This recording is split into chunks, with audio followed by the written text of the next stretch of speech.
बातचीत करने के लिए इस वक्त हमारे साथ special CP law and order Ravindra Yadav ji मौजूद हैं। सर, हमारा आपसे सबसे पहला और सीधा सवाल ये है कि लगातार रोहिंग्यास के खिलाफ दिल्ली पुलिस जो है वो एक्शन ले रही है, तरह तरह के जो ड्राइव्स हैं वो चलाए जा रहे हैं, कितनी कामयाबी मिल पाई है इन सब चीज़ों में? अभी माननीय उपराज्यपाल महोदय के निर्देश से दिल्ली पुलिस ने इन ड्राइव्स को और इंटेंसिफाई किया है। और ये हमेशा से ही एक चिंता का विषय रहता है जब कोई इलीगल इमिग्रेंट, विदेशी नागरिक अगर गैर कानूनी ढंग से किसी देश में रह रहे हो, क्योंकि उनका इस्तेमाल क्राइम में, आतंकवाद में होने की संभावना बहुत अधिक होती है। तो ड्राइव तो चलती रही है, लेकिन जब से माननीय उपराज्यपाल जी का निर्देश आया है तब से हमने इसको सभी जगह बहुत ही सक्रियता से इसको करा रहे हैं। अब इसमें एक तो वो पहलू है कि जब विदेशी नागरिक के पास कोई डॉक्यूमेंट नहीं है और वो इलीगल तरीके से यहाँ रह रहे हैं, तो उसमें तो सीधा सीधा हम उनको डिपोर्ट कर देते हैं एफआरआरओ के थ्रू उनको भेज के। अब कुछ मामले में ऐसी शिकायतें आती हैं कि इन्होंने फर्जी डॉक्यूमेंट भारतीय नागरिकता के लिए बनवा लिए, या कोई भी चीज़ हो सकती है, उसमें आधार है, बिजली का बिल है, कोई और आइडेंटिटी कार्ड है। तो उन सब चीज़ों में हमें थोड़ा अन्वेषण करने की आवश्यकता होती है कि ये फर्जी हैं तो कहाँ से बने, किस प्रकार से बने। तो उन चीज़ों पे अभी अन्वेषण चल रहा है, और जैसा भी उसमें परिणाम होगा हम कानून के हिसाब से जो वैध कार्रवाई होगी उसको अंजाम देंगे। सर, क्योंकि दिल्ली के उपराज्यपाल ने दिल्ली पुलिस को निर्देश दिए थे कि इस तरीके से ड्राइव चलानी है, क्या दिल्ली पुलिस इससे पहले भी ये ड्राइव चला रही थी या उसके बाद से इन चीज़ों के ऊपर कार्रवाई करनी और पुरजोर तरीके से शुरू किया गया है? देखिए, एक तो होता है नॉर्मल और रूटीन कार्रवाई, और एक होता है कि जब आपको प्रायोरिटी पे कोई चीज़ लेनी है, उसको प्राथमिकता देनी है। जैसे नॉर्मली हम लोग शराब पे, ड्रग्स पे कार्रवाई तो हमारी लगातार चलती रहती है,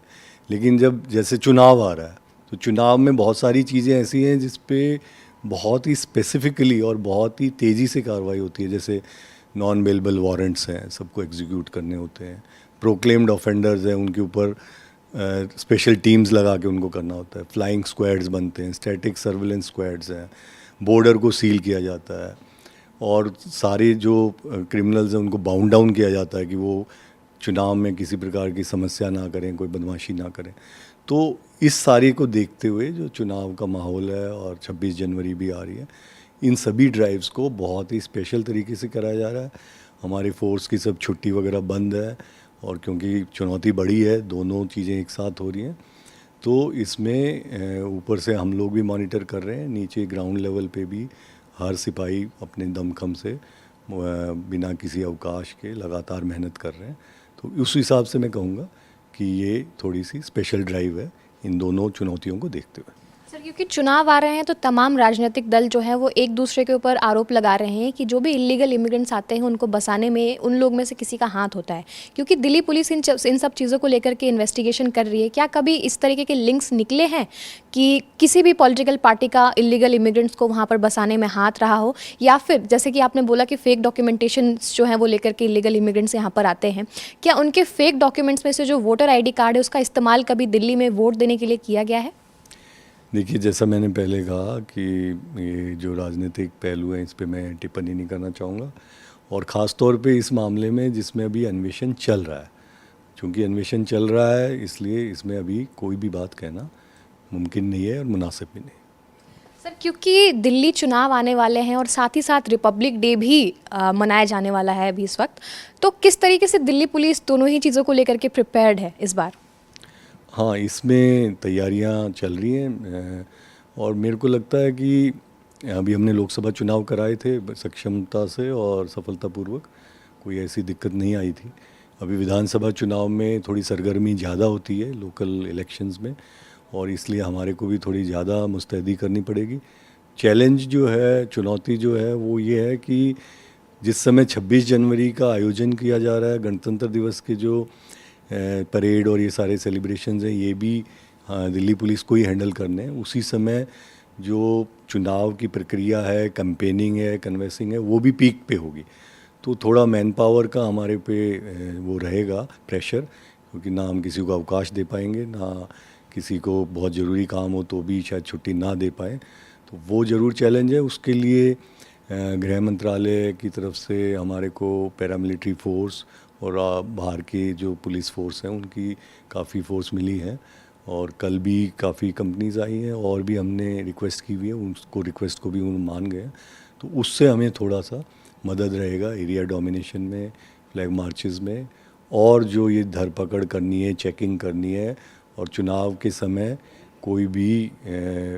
उपद्रव ना हो, कोई बदमाशी ना हो, उस आउटसाइड फोर्स को भी हम लगाएंगे, और हमारे लोकल जो पुलिस ऑफिसर्स उनको गाइड करके इस चुनाव को फेयर और इम्पार्शली पूरी निष्पक्षता के साथ करा पाएंगे। सर, लगातार क्योंकि चुनाव जब से आ रहे हैं तब से जो भी राजनीतिक दल हैं वो इस बात को लेकर के लगातार सवाल उठाते आ रहे हैं कि दिल्ली में जो लॉ इन्फोर्समेंट है, लॉ ऑर्डर है, वो काफ़ी ज़्यादा कमज़ोर पड़ गया है, और लगातार दिल्ली में जो गैंग रिलेटेड एक्सटॉर्शन केसेस हैं या फिर जो बॉम्ब की धमकियाँ आए दिन हम देखते हैं, उन सब चीज़ों में काफ़ी ज़्यादा बढ़ोतरी हुई है। क्योंकि आप लोग लगातार इन मुद्दों पर इन्वेस्टिगेशन करते रहते हैं, आप क्या कहेंगे, फैक्ट्स क्या कहती है? आपने एक ही सवाल में 2-3 सवाल पूछे हैं, मैं एक एक करके सभी पहलुओं को कवर करता हूँ। सबसे पहला तो जो भी आरोप हैं वो उन पे मैं बिल्कुल कमेंट नहीं करना चाहूँगा, राजनीतिक जो मसले हैं उसमें बिल्कुल नहीं पढ़ना चाहूँगा। जहाँ तक क्राइम का सवाल है, क्राइम में मैं बहुत ज़्यादा विश्वास नहीं रखता स्टेटिस्टिक्स में, लेकिन क्योंकि मेरा मानना ये है कि जब भी कोई आए उसका केस तुरंत दर्ज करे, जो भी उसमें विक्टिम है उसको तुरंत न्याय दिलाने की का प्रयास किया जाए और अच्छा इन्वेस्टिगेशन किया जाए, ये सबसे पहला मेरा उद्देश्य रहता है। लेकिन फिर भी यहाँ पे चूँकि आपने ये प्रश्न उठाया तो मैं केवल इतना कहना चाहूँगा कि अगर देखें पिछले साल के क्राइम स्टैटिस्टिक्स, जिसमें न केवल केसेस बल्कि कॉल्स भी, तो जो आमतौर पे जो चीज़ें हम बोलते हैं रिलेटेड हैं क्राइम से कि रॉबरी, स्नैचिंग, उनमें काफ़ी गिरावट है इस साल। रॉबरी भी कम है, स्नैचिंग भी कम है, पूरे दिल्ली में गिरावट है। वुमेन रिलेटेड केसेस भी कम है, हर तरफ से जो है गिरावट है। अब जहाँ तक उसकी बात करते हैं एक्सटॉर्शन वगैरह की, कि इस तरह का माहौल जो की बात हो रही है, तो उसमें भी बहुत ज़्यादा अंतर नहीं है जो पिछले कुछ सालों के इस तरह के केसेस हैं। बल्कि एक जो नई चीज़ जो हमने देखी है कि बहुत सारे एक्सटॉर्शन कॉल्स एक्चुअल में चीटिंग कॉल्स हैं। चीट जो हैं बहुत ही निम्न स्तर के जो लोग हैं वो ये कोशिश कर रहे हैं कि हम किसी गैंग का नाम करके किसी से उगाही कर लें। जैसे अभी आज ही हमने एक मॉड्यूल बस्ट किया है जिसमें कुछ बड़े बड़े डॉक्टर जो हॉस्पिटल के, उनको एक चिट्ठी भेज दी इन लोगों ने, और उसमें नाम ले लिया लॉरेंस बिश्नोई का और कहा कि इतने पैसे की दीजिए नहीं आपके खिलाफ एक्शन होगा। और एक्चुअली में जब उसको बस्ट किया गया तो वो वहीं बहुत ही छोटे लेवल के जो चीटिंग करने का कोशिश करते रहते हैं वो लोग निकल के आए। लेकिन अब उसका आप प्रभाव देखिए,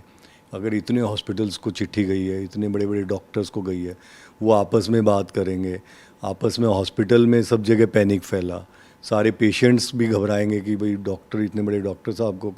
वो उगाही की वो आ रही है, जबकि है वो कुछ भी नहीं है, वो एक छोटे वो चीटिंग के प्रयास। लेकिन वो जो इस तरह का माहौल बन जाता है कि भाई इसमें तो एक्सटॉर्शन हो रहा है, इतने लोगों से हो रहा है, वो एक में भी उनको तो था कि हम 10 लोगों को भेजेंगे, एक में कोई हमारे जाल में फंस गया तो हमारी बात बन जाएगी। लेकिन जो उन्होंने पैनिक फैलाया वो इतना बड़ा है कि जिसको हम कहते हैं डिसप्रपोर्शनेट, कि है वो जरा सी चीज़ लेकिन उसका जो प्रभाव है, तो ये दुखद भी है और दुर्भाग्यपूर्ण भी है कि आज के युग में इतने सारे लोग सोशल मीडिया से प्रभावित होके इस तरह के प्रयास करते रहते हैं जिससे सबको नुकसान होता है। स्कूल वाला भी जो ईमेल है वो भी बड़ा दुखद और परेशानी वाला है, क्योंकि इतने सारे हज़ारों बच्चों का टाइम वेस्ट हो जाता है। स्कूल खुलता है, बच्चे सुबह सुबह जाते हैं और फिर वहाँ पे कहते हैं कि ये तो ऐसा मेल आ गया है, फिर उसको हमारी बॉम्ब डिस्पोजल स्क्वाड जाके पूरे स्कूल को, एक एक कमरे को थॉरोली हमें चेक करना पड़ता है, चांस ले नहीं सकते। तो फिर वो बाद में ज़्यादातर यही है कि भाई वो हॉक्स ईमेल था और वो किसी ने ऐसे ही स्कूल बंद कराने के लिए भेज दिया। अब उसमें आगे तो हम स्कूल को कह देते हैं कि भाई आप अपना नॉर्मल रूटीन करें, लेकिन कितना सारा टाइम जो है वेस्ट हुआ बच्चों का, वो हमारा, टीचर्स का, पेरेंट्स का, सबका, मतलब इतना टाइम वेस्ट हो गया। और साथ में जो पैनिक फैला, तो और ऐसे केसेस में जो अभी तक जो लोग पकड़े गए हैं वो बच्चे ही पकड़े गए, कि किसी को छुट्टी करवानी थी या तो उसको एग्ज़ाम नहीं देना था या एग्ज़ाम पोस्टपोन कराना था, इस तरह के बच्चे पकड़े जाते हैं तो बहुत दुर्भाग्यपूर्ण है। इसके लिए तो मैं यही अपील करूँगा कि सारे बच्चों से बहुत ज़्यादा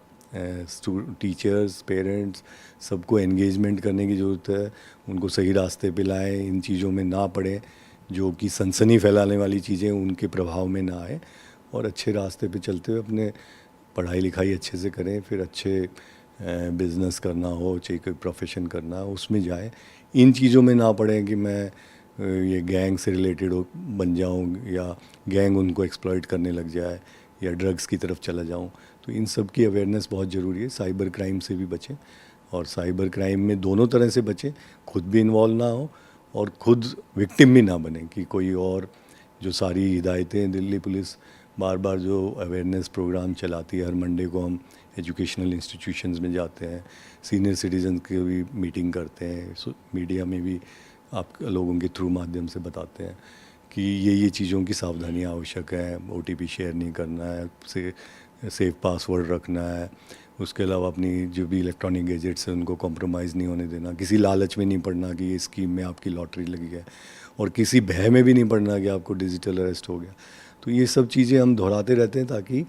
क्योंकि अवेयरनेस इम्पॉर्टेंट है, क्योंकि एक बार आप फंस गए तो फिर आप उसके चक्कर में फंस जाते हैं, पैसे लूट जाते हैं, पैसा चला जाता है। उसको इन्वेस्टिगेशन के दौरान वापस लाना, कई बार वो फ़ॉरेन चला जाता है, पैसा क्रिप्टो के थ्रू चला जाता है, तो बहुत सारी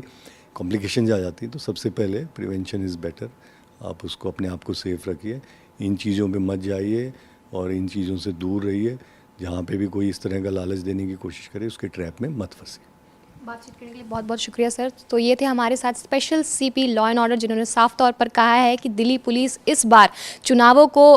कराने में पूरी तरीके से सक्षम है, पूरी तैयारी हो चुकी है दिल्ली पुलिस की, और साथ ही साथ लोगों से अपील भी की है कि किसी भी तरीके से गैंग रिलेटेड जो एक्सटॉर्शन केसेस होते हैं या बाकी केसेस होते हैं उससे बचने के लिए अवेयरनेस जो है वो काफ़ी ज़्यादा ज़रूरी है। कैमरा पर्सन मुकेश कुमार के साथ अनुष्का गर्ग, NETV।